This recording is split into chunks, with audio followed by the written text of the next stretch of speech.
Shalom saudara-saudara yang terkasih dalam Tuhan Yesus Kristus, selamat pagi. Renungan kita pada hari ini diambil dari 1 Tawarikh 23. Judul renungan kita pada hari ini adalah bersinergi.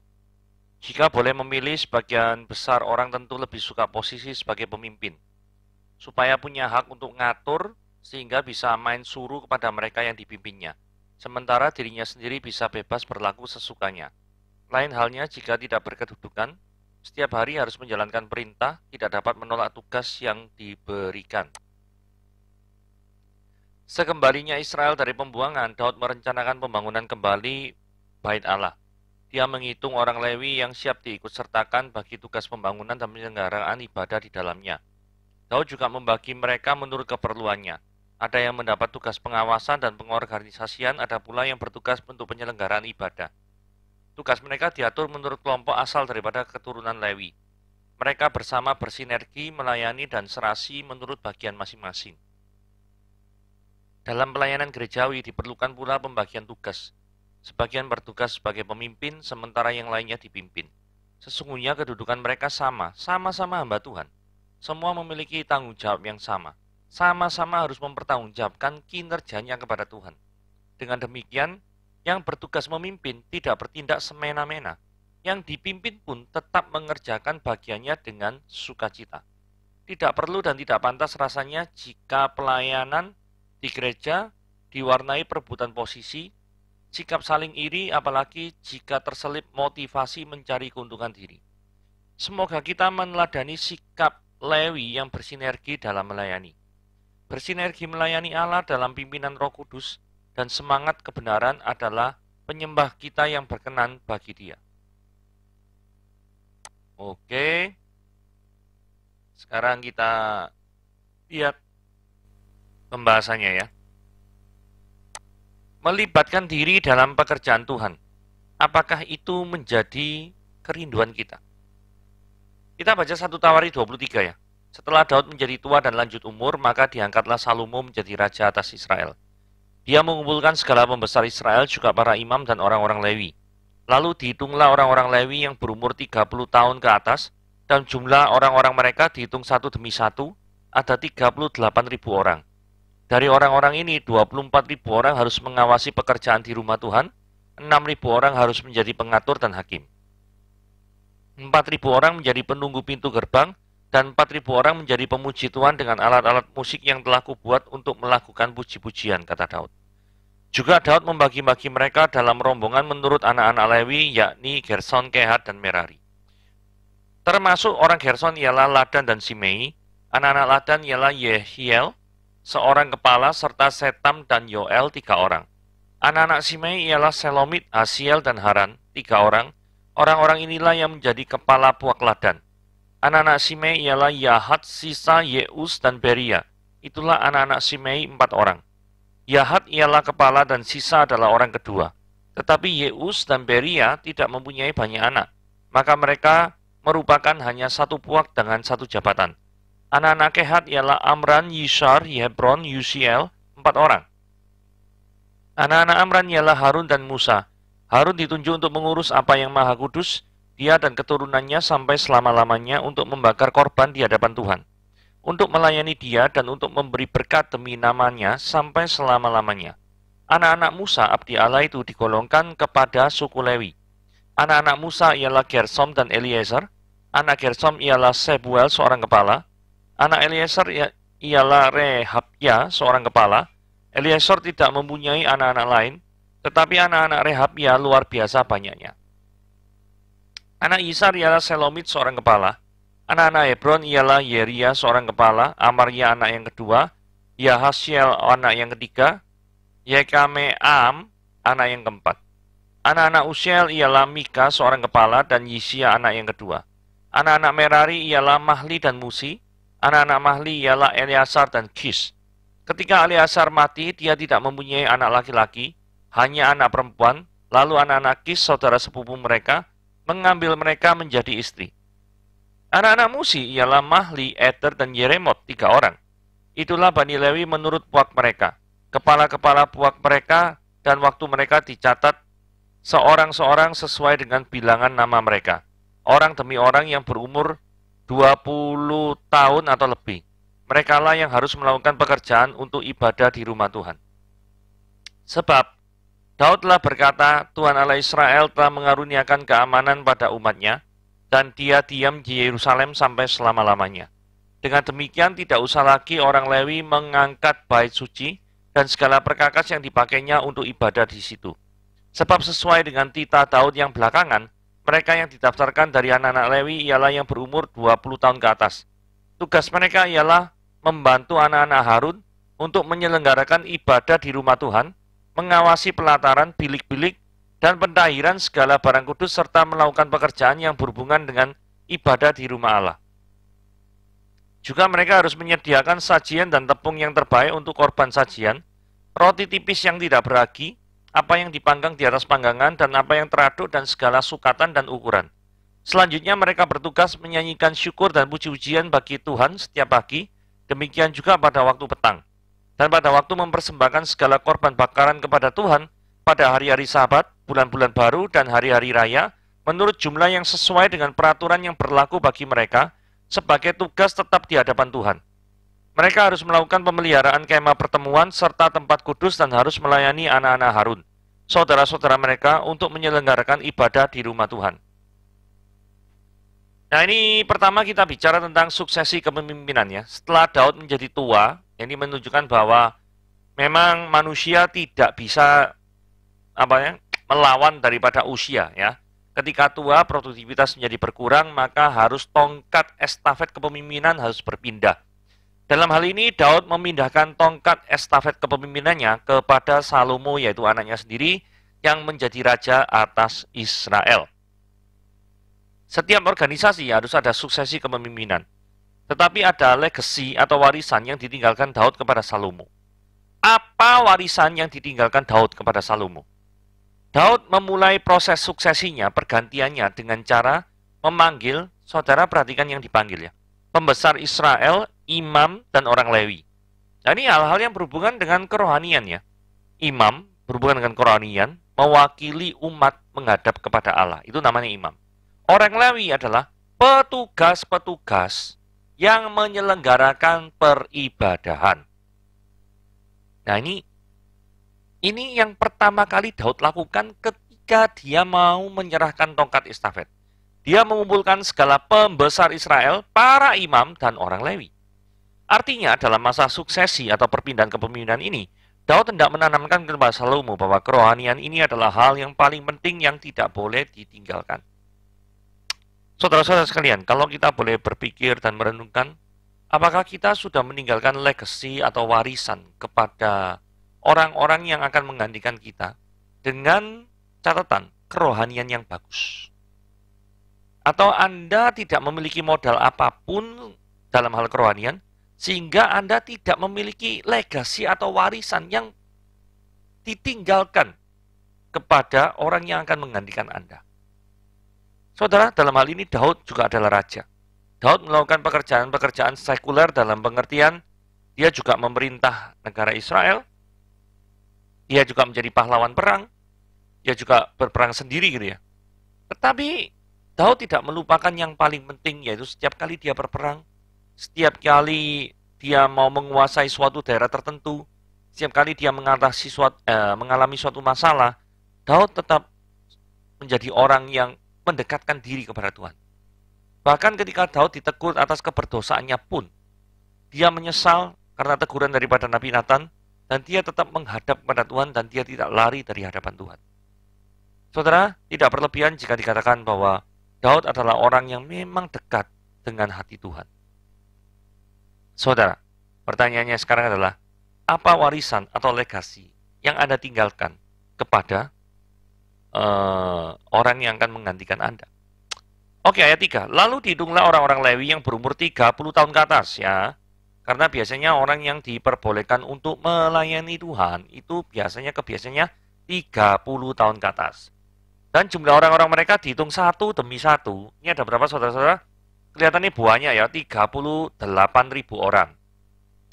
Jadi kalau kita mau hitung-hitungan ya, asumsi komposisi usia produktif ini maksudnya yang 30 tahun ke atas itu 50%. Maka jumlah total suku Lewi saja sudah 76.000 ya. Maksudnya 30 tahun ke atas itu 50%, berarti total jumlahnya kan 38.000 dibagi 0,5 atau dibagi 50%, yaitu 76.000. Kalau suku Israel itu ada 12 suku, dan jika jumlah masing-masing suku itu sama dengan 76.000, anggap aja rata ya, kali 12, itu sudah 900.000 orang. Karena yang diperbolehkan melayani itu adalah para pria saja, berarti ini kaum wanita belum dihitung. Jika jumlah pria dan wanita itu sama komposisinya, maka penduduk Israel itu sudah berjumlah 1,8 juta orang, yaitu 900.000 orang dikali 2. Ya, katakanlah dengan adanya anak-anak kita genepi 2 juta orang lah ya, biar gampang. Jadi bisa digambarkan bahwa ternyata 38.000 orang itu melayani 2 juta orang. Yang kalau dibagi jumlahnya itu adalah 1:52 orang. Ini setara dengan ya mungkin orang-orang tour guide modern ya. Kalau tour guide pariwisata itu kan biasanya 1:50 itu sudah lumayan banyak lah ya menurut saya ya. 1:50 ya. Nah, supaya lebih enak kita lihat dalam komposisi orang Lewi dalam tabel. Nah, kalau misalnya yang pertama ya, aktivitasnya mengawasi pekerjaan rumah Tuhan itu 24.000. Memberikan kontribusi 63% dari total 38.000. Rasionya itu 83. Maksudnya satu orang melayani 83 orang. Ya. Orangnya tadi kan 2 juta. 2 juta dibagi 24.000 itu 83. Ya. Jadi memang untuk mengawasi dan pekerjaan Tuhan itu memang mungkin harus ada yang dilakukan sehingga perbandingannya itu cukup kecil ya. 1:83. Nah, ini kalau yang namanya hakim dan pengatur, ini jumlahnya 6.000 orang. Komposisinya adalah 16% dari total 38.000. Artinya, kalau dibandingkan dengan 2 juta, rasionya 1:333. Artinya gini ya, kalau ada orang yang bermasalah, satu hari itu satu. Berarti hakim ini 1:333 ini adalah 1 tahun dia tuh gak berhenti bekerja. Gitu ya. Kalau jumlah hari 365 ya, cutinya paling ya 30 hari doang. Ya, 1 bulan. Ya, kira-kira begitu. Nah, penunggu pintu ini juga 4.000, komposisinya 11%, rasionya 1:500. Jadi, satu penjaga pintu gerbang itu melayani 500 orang. Pemuji Tuhan juga demikian. Ya, komposisinya sama. Sehingga didapatkan bahwa 38.000 ini secara total itu 2 juta bagi 38.000 itu satu melayani 53. Seperti kayak yang kesimpulan di awal yang tour guide ini ya, 1:52 ya. Oke. Sekarang kita ayat 25 ya. Sebab Daud telah berkata, Tuhan Allah Israel telah mengaruniakan keamanan kepada umatnya, dan dia diam di Yerusalem sampai selama-lamanya. Saudara, selama kepemimpinan Daud, bait Allah itu belum ada ya. Jadi masih ibadahnya itu pindah dengan konsep kemah suci. Kemah suci itu artinya bongkar muat ya. Jadi artinya kalau pergi ke suatu tempat ya dibongkar, terus berdiam di tempat itu dipasang lagi. Jadi Daud itu sangat ingin sekali membangun rumah bagi Allah. Karena masa Daud pernah berpikir ya, mosok aku punya istana, Tuhan itu mosok nomaden pindah-pindah. Padahal Allah itu adalah Allah yang lebih besar. Namun permasalahannya adalah Allah tidak pernah mengizinkan Daud itu untuk membangun bait suci. Kenapa? Karena tangan Daud itu penuh dengan darah. Gitu. Jadi kalau kita pelajari di sini ya, kita mungkin ada cita-cita mulia ya yang kita tujukan kepada Allah. Dan kita pikir itu baik untuk dikerjakan oleh kita. Tapi nyatanya Allah tuh lebih memilih orang lain daripada memilih kita untuk mengerjakan. Sama seperti ini. Daud cita-cita bangun bait suci baik enggak? Baik. Tapi Allah berpikir Salomo jauh lebih baik atau sebagai orang yang tepat untuk membangun bait suci daripada Daud. Seperti ini. Jadi Allah tuh lebih memilih orang lain daripada memilih kita. Ya.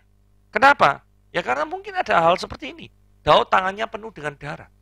Mungkin ada dosa-dosa tertentu yang kita lakukan dan Allah tidak berkenan ketika kita terlibat dalam pekerjaan rohani tertentu karena keberdosaan kita tersebut.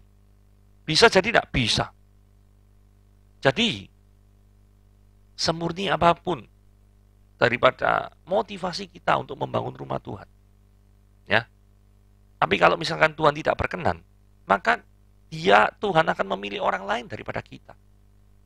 Ya, itu yang harus perlu kita ketahui. Jangan pernah kecewa karena Tuhan bisa memakai kita untuk hal-hal yang lain. Ya, tidak selalu pada tujuan mulia tersebut. Ada tujuan-tujuan mulia lain yang sudah Tuhan persiapkan yang mungkin tidak pernah kita pikirkan. Jadi hendaklah ketika ada kekecewaan, ketika kita tulus untuk melayani Tuhan, tapi seolah-olah dihalangi, dihambat, itu pasti ada pekerjaan Tuhan yang pengen Tuhan kerjakan melalui kita, itu tapi di bidang yang berbeda. Gitu ya. Ini ayat 26 ya. Kenapa harus pindah-pindah ya? Yang pindah-pindah kemah suci dia. Dengan demikian tidak usah lagi orang lain mengangkat bait suci dan segala perkakas yang dipakainya untuk ibadah suci. Jadi, jikalau sudah ada rumah Allah yang permanen, maka aktivitas pindah-pindah tadi bongkar muat itu ya, tempat bait Allah sudah tidak ada lagi. Dahulu terjadi pindah-pindah karena bangsa Israel itu mengembara di padang gurun selama 40 tahun, di mana kemah suci itu mengalami bongkar pasang bolak-balik.